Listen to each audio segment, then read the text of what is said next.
नमस्कार। ब्रेक के बाद आपका केकेडी न्यूज में बहुत बहुत स्वागत है। रुक करेंगे इस वक्त की कुछ खास खबरों की तरफ। खबर औरैया जनपद के अशौलदा में रेलवे क्रॉसिंग के पास स्थित कपड़े की एक दुकान में शॉर्ट सर्किट की वजह से आग लग गई। इस आगजनी में लगभग 10 लाख रुपए का कपड़ा जलकर बर्बाद हो गया। सूचना मिलते ही जब तक दुकान मालिक वहां पर पहुंचे आग तेज हो चुकी थी। स्थानीय लोगों ने कड़ी मशक्कत पर आग पर काबू पाया। सूचना पर पहुंची पुलिस अब जांच पड़ताल में जुट गई है।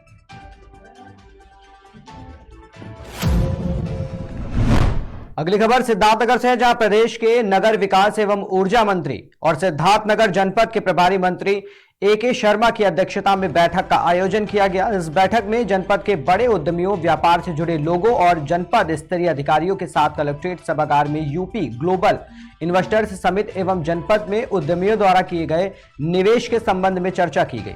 इस अवसर पर सांसद डुमरियागंज जगदम्बिका पाल, विधायक वासी जयप्रताप सिंह समेत कई लोग मौजूद रहे।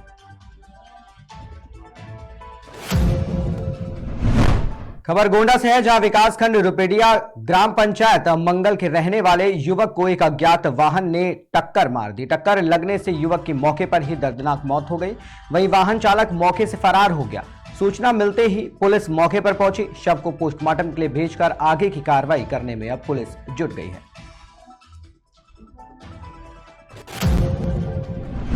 खबर शाहजहांपुर से है, जहां जूना अखाड़ा के महंत स्वामी यतेंद्र नंद गिरी शाहजहांपुर पहुंचे, जहां वो मौलाना अरशद मदनी के ओम और अल्लाह एक होने के बयान पर जमकर भड़के। स्वामी यतेंद्र नंद गिरी ने कहा कि मौलाना अरशद महदी बेहद चालाक व्यक्ति हैं और उसने सोच समझकर यह बयान दिया है। उन्होंने कहा कि वो ओम और अल्लाह कभी एक नहीं हो सकते। स्वामी यतेंद्र नंद गिरी ने मौलाना अरशद मदनी के खिलाफ मुकदमा दर्ज करने की मांग की है। राम चरित्र मानस हो चाहे प्रभु श्री राम का चरित्र हो, ये शाश्वत सत्य है। और जो मानव और मानव का धर्म है, मानव का चरित्र है, उसी का स्वरूप रामचरित्र मानस है। जो मानवीय सभ्यता को नहीं मानते, संसार में देव और देवत्व और दैत्य दोनों प्रवृत्तियां हैं। तो जो देवत्व प्रवृत्ति को नहीं मानती है, दैत्य प्रवृत्ति को मानती है, असुर हैं, वो कहीं ना कहीं श्री राम और श्री राम के चरित्र का विरोध करते हैं। श्री राम का जो चरित्र है वो किसी एक जाति का नहीं, धर्म का नहीं, देश का नहीं है, वो समग्रता का है। पूरा वैश्विक ग्रंथ श्रीमद् रामचरितमानस है।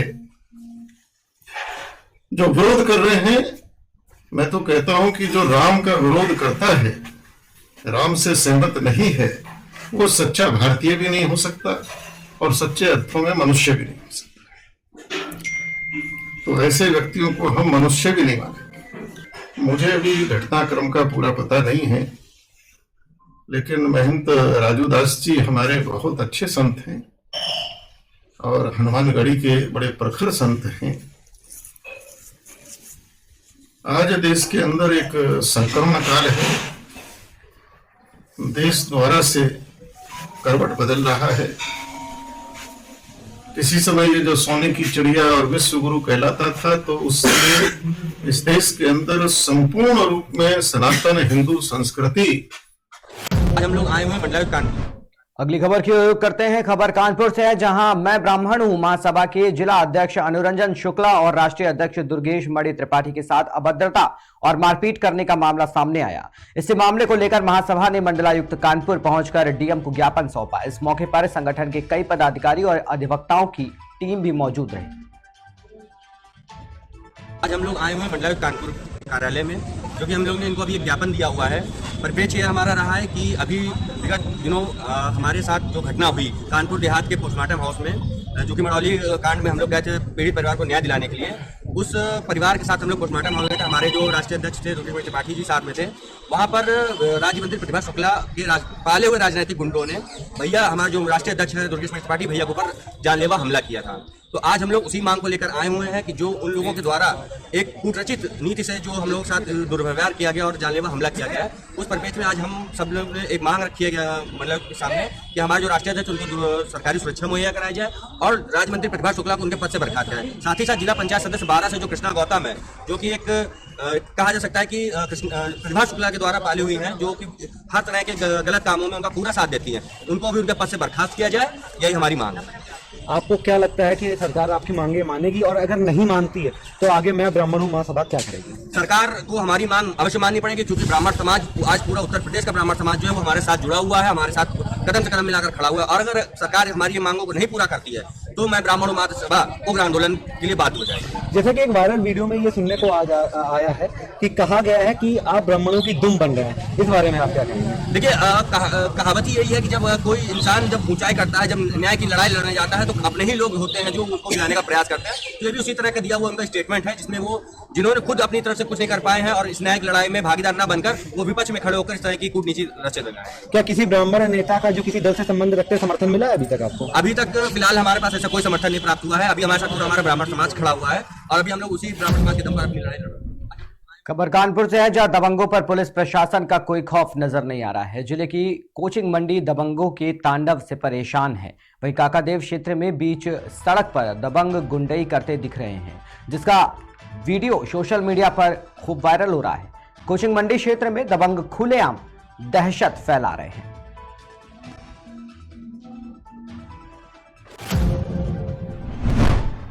खबर जहां पर राम श्री कृष्ण कॉलोनी की रहने वाली युवती ने एसएसपी से न्याय की गुहार लगाई है। आपको बता दें कि युवती की शादी 2013 में हुई थी। वही महिला ने अपने पति पर उसके भाई को मारने का आरोप लगाया, जिसका केस अभी कोर्ट में चल रहा है। कई बार वारंट भी आ चुके हैं और कोर्ट से कुर्की के आदेश भी हो चुके हैं, लेकिन अभी तक कोई कार्रवाई नहीं हुई है। महिला का पति से अभी तक तलाक नहीं हुआ है, लेकिन आरोपी पति दूसरी शादी करने जा रहा है, जिसको लेकर पीड़ित ने आरोपी पति द्वारा दूसरी शादी करने पर आत्महत्या करने की चेतावनी दी है।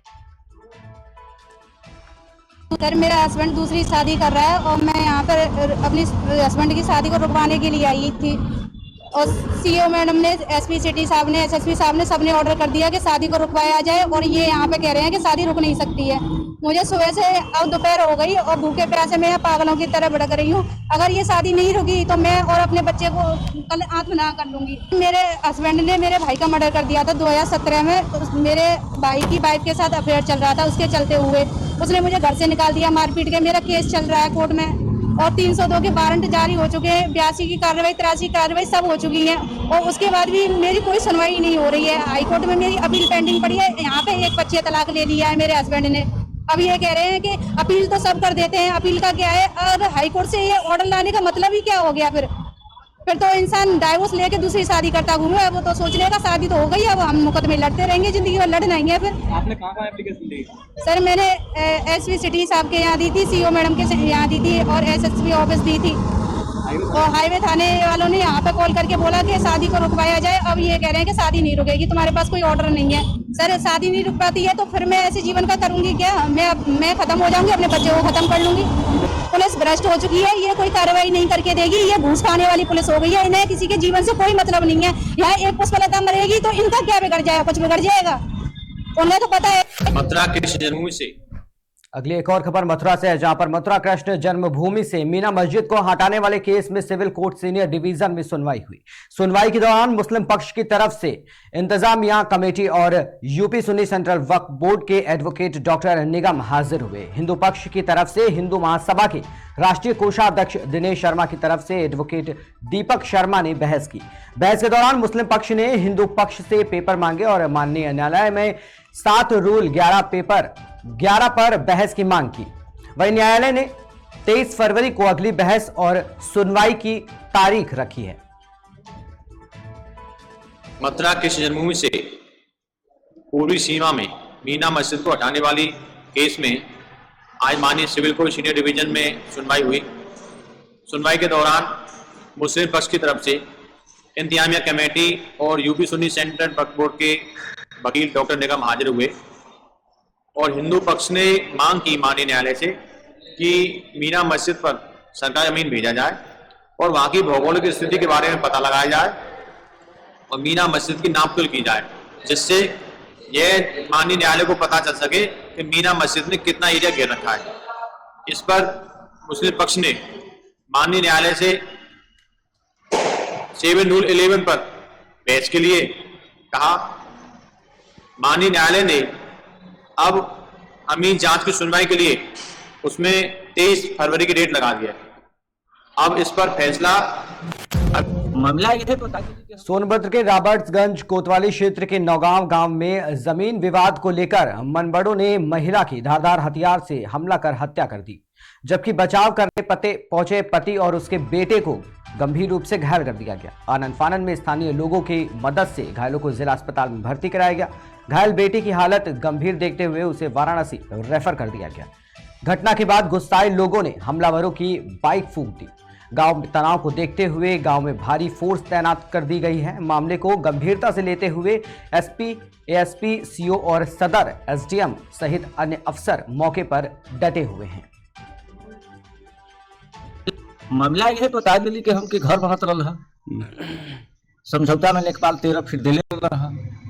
अब ओकरे पहले मान लें कि एक पिलर आगे रहा तो पर रुक गल 13 फीट जितना दिले ना उतना ही बनत रहा। कई मामला गल सवेरे तो लगल तोड़े फोड़े कहे कि न बनी बात ये के रहो मौर्या हो जो विनोद मौर्या।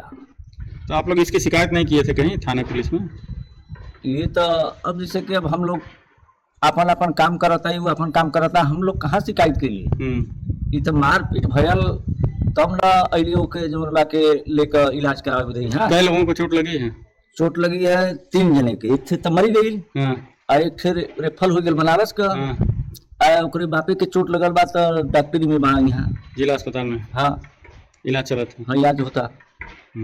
देखिए नौगांव ये थाना रॉबर्ट्सगंज के अंतर्गत आज सुबह 10 बजे के लगभग की घटना है, जिसमें दो पक्षों के बीच में जमीन के विवाद को लेकर आपस में झगड़ा हुआ है, जिसमें एक पक्ष ने आके दूसरे पक्ष के घर पे ट्रैक्टर से आके उसके ऊपर हमला किया, उसके ऊपर लाठी डंडा और बता रहे हैं कि कुल्हाड़ी से उसके ऊपर हमला किया, जिसमें 2 लोग घायल हो गए। एक महिला की मौके पर ही, ज्ञानमती नाम की महिला है, लगभग 55 वर्ष की आयु है, उसकी मौके पर मृत्यु हो गई है और एक लड़का परिवार का घायल है संतोष नाम का, जिसको हॉस्पिटल में एडमिट कराया गया है। अभियुक्त गणों की गिरफ्तारी के प्रयास पुलिस कर रही है, जिनके द्वारा ये कृत्य किया गया है। धारा 302 के अंतर्गत अभियोग अभी पंजीकृत इसमें किया जाएगा और जो भी इसमें दोषी होंगे उनकी पुलिस गिरफ्तारी करेगी। इसमें धारा 302 7 CLA के अंतर्गत मुकदमा पंजीकृत इसमें किया जाएगा और किसी भी दोषी को बख्शा नहीं जाएगा। गाँव में फोर्स। खबर पूर्वी चंपारण के केसरिया से है, जहां केसरिया में झोला छाप डॉक्टरों का फर्जी खेल धड़ल्ले से चल रहा है, जिसको लेकर civil surgeon doctor Anjani Kumar के आदेशानुसार स्थानीय प्राथमिक चिकित्सा के प्रभारी चिकित्सक मोगीज अहमद, बीडीओ अमित कुमार और अन्य पदाधिकारियों द्वारा सघन जांच अभियान चलाया गया। इस चेक इन अभियान में करीब आधा दर्जन नर्सिंग होम, अल्ट्रासाउंड केंद्र पर प्रशासन का डंडा चला है। वहीं कुछ झोला छाप डॉक्टर अपना फर्जी नर्सिंग होम बंद कर मौके से गायब हो गए। इसी कड़ी में भवानी अल्ट्रासाउंड और जे कुमार शिशु रोग विशेषज्ञ नामक नर्सिंग होम को सील कर दिया गया। आपको बता दें कि मुख्य चिकित्सा अधिकारी के आदेश पर दर्जनों नर्सिंग होम पर छापेमारी की गई। अभी हम लोगों ने जो भी प्राइवेट नर्सिंग होम्स हैं इसकी बात आई थी कि वो लोग इलीगली चला रहे हैं, सीएस सर के ऑर्डर के अकॉर्डिंग हम लोगों ने उनकी जांच की है। लगभग 10 संस्थानों की जांच की गई है। जिन संस्थानों में त्रुटि पाया गया या जिनका सर्टिफिकेट सेटिस्फैक्ट्री नहीं था, तो उन संस्थानों को बताया गया है कि एक तो ये कि आप अपने रिक्वायरमेंट को पूरा कर लें, दूसरा ये कि कुछ संस्थान को सील भी कर दिया गया है जो बिल्कुल ही अनसेटिस्फैक्ट्री सर्टिफिकेट दिखाया और जिनका चलाना सही नहीं था पब्लिक के लिए या जो भी पेशेंट्स हैं। और टीम के जिसमें उस जांच में हमारे सहयोग में थाना के अध्यक्ष थे और बीडीओ साहब थे। और आगे जो क्लिनिक है क्या उनकी भी जांच, नर्सिंग होम है उनकी भी जांच? बिल्कुल की जाएगी। सारे जितने भी नर्सिंग होम्स हैं सारी की जांच की जाएगी और सबका कागजात देखा जाएगा कि जो भी रूल्स और रेगुलेशन है उसके अकॉर्डिंग ये लोग चला रहे हैं कि नहीं, जो सीएस सर का ऑथराइज लेटर है कि नहीं इनके पास, जो होना ज़रूरी है ताकि ये उस हिसाब से चले। किन किन संस्थानों का सील किया गया है अब तक? एक भवानी अल्ट्रासाउंड का, हाँ, उनका सील किया गया है। एक जय कुमार का सील किया गया था। यहाँ पे किसी को नहीं पाया गया, वो सेंटर पे कोई थे नहीं और उनके यहाँ बोर्ड लगी हुई थी पीडियाट्रिशियन की, कहीं से भी उनका कुछ मिला नहीं है कि डॉक्टर है नहीं, पूरी सेंटर खाली। क्या लड़की का खबर मोतिहारी से है, जहां मोतिहारी में बेटे के प्यार की सजा परिवार को मिली। आपको बता दें कि एक युवक और उसके पिता को रस्सी से बांधकर पूरे गांव के सामने पीटा गया। युवक के छोटे भाई ने गांव की एक लड़की से लव मैरिज की थी। शादी के 1 साल बीत जाने के बाद लड़की के परिजनों ने युवक के बड़े भाई और उसके पिता को सभी के सामने पीट दिया। सूचना मिलने के बाद मौके पर पुलिस टीम भेजकर दोनों इलाज के लिए अस्पताल में भर्ती कराए गए। पूरा मामला चकिया थाना क्षेत्र के शीतलपुर सिरसा पट्टी का बताया जा रहा है। क्या लड़की का मतलब बोलो? जो लड़की भाग गई है। किसका लड़की कहाँ भागी है? रविंद्र राम का लड़की हुआ, तुलसी राम का लड़का हुआ। क्या हुआ उसके बाद? वो भक्त के लोग शादी कर लिया। हम लोग को घर से छोड़े हुए, हम लोग 3 साल से जमनानगर रहते थे। मेरी घर गिर गई, हम घर बनवाने आए थे। पता नहीं है सो कहाँ है नहीं है, उससे हमें मतलब नहीं है।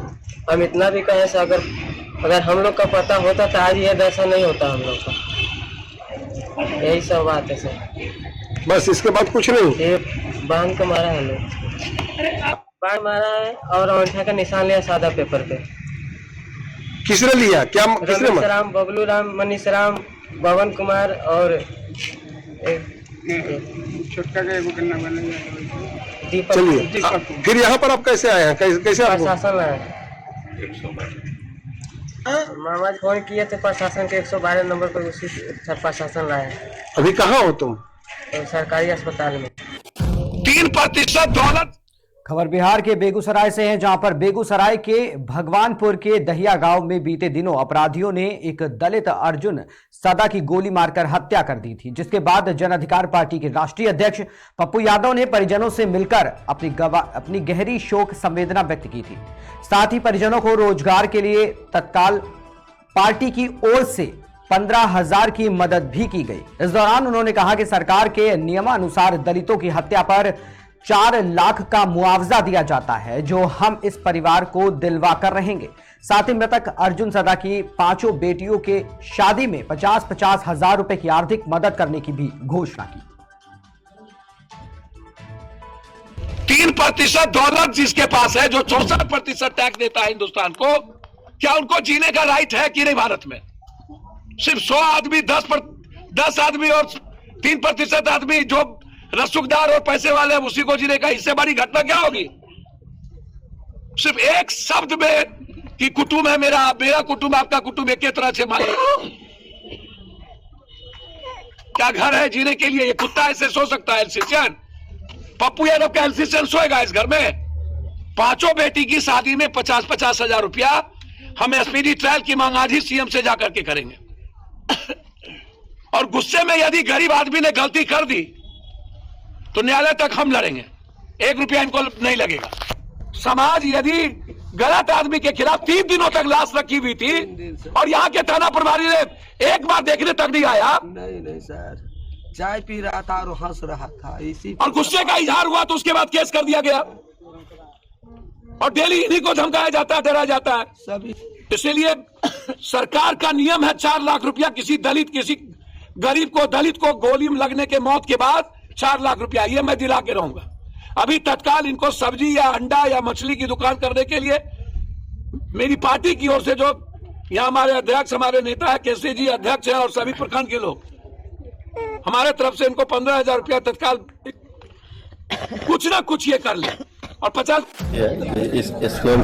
खबर मुजफ्फरपुर से है, जहां पर जिले के प्रतिष्ठित Shri Krishna medical college and hospital campus में चल रहे होमी भाभा कैंसर अस्पताल की नई बिल्डिंग की भूमि पूजन कर इसकी शुरुआत की गई। इसकी जानकारी होमी भाभा कैंसर अस्पताल के इंचार्ज डॉक्टर रविकांत सिंह तो वहीं SKMCH के अधीक्षक डॉक्टर BS झा ने दी। आपको बता दें कि यह अस्पताल लगभग 15 एकड़ जमीन में बन रहा है, जिसकी कुल लागत 1 करोड़ 90 लाख बताई जा रही है, जिसमें भारत सरकार और बिहार सरकार के सहयोग से इस भवन को तैयार किया जाएगा। भवन तैयार होने में लगभग 2 साल का समय लग सकता है। इस SKMCH परिसर में होमी भाभा कैंसर हॉस्पिटल का आज भूमि पूजन का कार्यक्रम शुरू हुआ है। मैं आशा करता हूं कि यह जो प्रोजेक्ट है समय पर पूरा हुआ देता हूं कि यह अस्पताल पूरे बिहार के लिए एक माइलस्टोन साबित होगा। और जो इनके ऑफिस इंचार्ज है डॉक्टर रविकांत सिंह, उनके दिन रात का जो मेहनत है वो अभी फलित होता है। तो आगे भी अधीक्षक में इस कैंपस का हो और हमसे जो इस अस्पताल के उत्थान और इसकी व्यवस्था में जो सहयोग अपेक्षित होगा मैं उनको सहयोग देता रहूँगा। फिलहाल की खबरों में इतना ही। देश और दुनिया की तमाम खबरों के लिए बने रहिए और देखते रहिए केकेडी न्यूज।